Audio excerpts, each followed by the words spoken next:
او د دې چې کومه ولیمه وه واده کېدلو نو هغه انس رضی الله عنه وویل ستوان پکې وو او دارنګه کجوري پکې وو په دسترخوان باندې واچولی شو خلکو ته ویل چې راځئ مسلمانانو دا وخورئ دا د دې واده و ناشنا ودونه و دا پکې نه و چې هلکه وریجې به بېلې پخې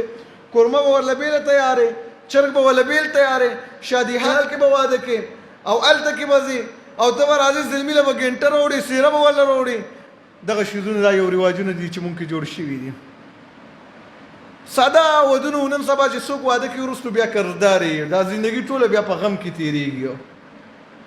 نو د هغوی داسې ودونه وو چې هغې وروستو بیا خوشحالي زندګي تېرېدله دا پکې نه وو چې یاره قرضونه مې کړي خلکو له مې ولیمه ورکړې ده او کمزورې ولیمه چې وکړي هر سړی وایي یاره دا څنګه یې وکړله نه هر سړی به د خپل وس مطابق کوي که د چا د 10 کسانو وسو 10 کسانو ته دې ووایي که د چا د 200 وسو 200 کسانو ته دې ووایي که د چا د صرف د روټۍ وسو روټۍ دې ورکړي که د چا د وریجو وسو صرف وریجې دې ورکړي څه ضروري نه چې دې کې د چرګ پروت دي دې کې د قورمۍ دې کې د روټۍ دې کې د حلوایي دې کې د ساګي دې کې د بوتل ایښودلی شوي داسې خپل ځان سره ظلم کول دي